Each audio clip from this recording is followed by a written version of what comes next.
Ma premier contact avec la nourriture, j'étais à l'université. Ça faisait pas longtemps que je vivais tout seul, moi-même, autonome. Puis, je savais pas comment cuisiner. J'avais déjà fait une couple d'affaires, mais je mangeais des sidekicks, tu sais, là, des petites pâtes poches. Ouais.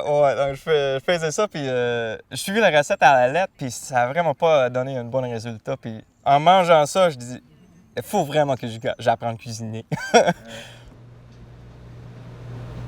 Donc, je vais vous faire un petit tartare. Donc ça, c'est notre serre rouge. Un peu de Dijon. De la chalotte.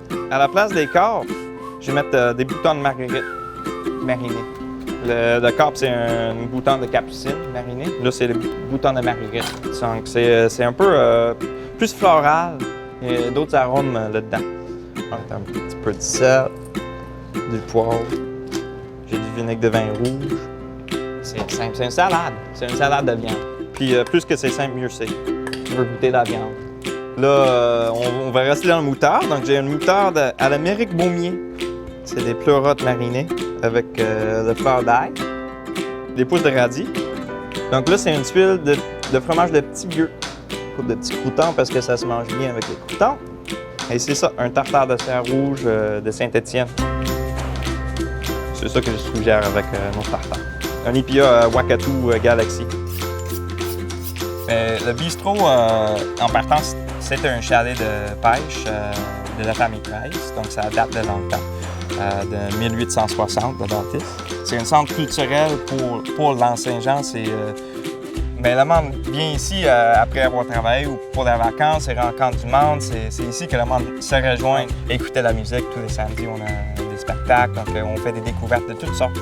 Puis pour moi, c'est important. Puis la bouffe, c'est la petite touche finale qui amène tout. Tu peux avoir ta bonne bière, puis tu rencontres du bon monde, mais là, tu peux souper là, puis ça fait vraiment une rencontre finale. C'est complet.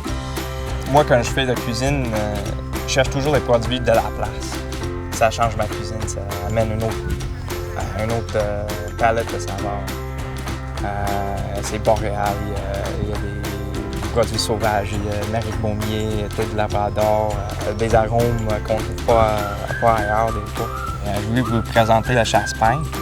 Le 1, c'est une bonne bière. Mathieu Boilly, c'est le brasseur. Puis sa bière, je trouve unique.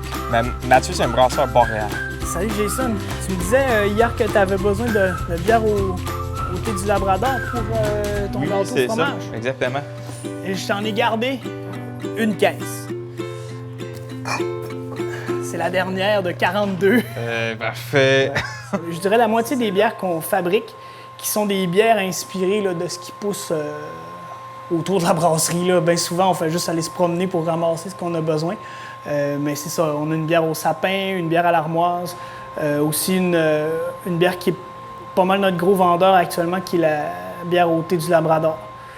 La blanche aussi, on s'amuse à mettre des ingrédients dedans au fil de ce qui nous tombe sous la main. Là. La dernière version était au sureau.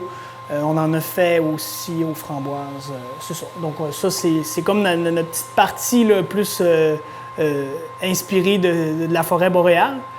Puis sinon, on a une gamme de bières un petit peu plus traditionnelle. Donc, c'est sûr qu'il y a beaucoup de IPA. Là, c'est vraiment ce qui pogne en ce moment, les IPA. Puis c'est ce qu'on aime boire, nous autres, avec. C'est qu'on s'en fait. Là. Mais je cherchais une bière pour faire une vinaigrette.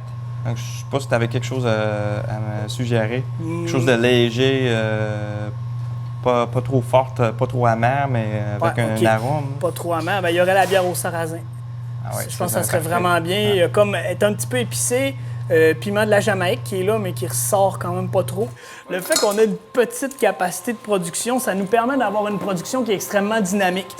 C'est très facile pour nous de faire des brassins exclusifs, de faire un peu ce qui nous tente, parce qu'on n'en aura pas des grosses quantités à écouler. Répondre un petit peu aux besoins du moment, puis à comment les brasseurs se sentent dans cette journée-là. La chance d'avoir Mathieu que je peux lui demander fais-moi une bière comme ça, puis capable comme la noire que je prends pour ma poutine, c'est vraiment une bière qui est faite pour moi, qui est pas trop amère, qui a des bons goûts caramel. Ma sauce à poutine, au cerf rouge et la bière noire. Est-ce que, en tant que chef, est-ce que tu réfléchis beaucoup à ta présentation? Oui, une boule carrée.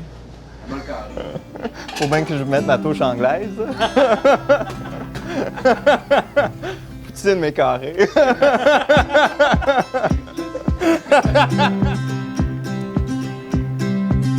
Dans le fond, c'est un bœuf bourguignon, mais c'est au lieu de prendre le bœuf, on prend du cerf.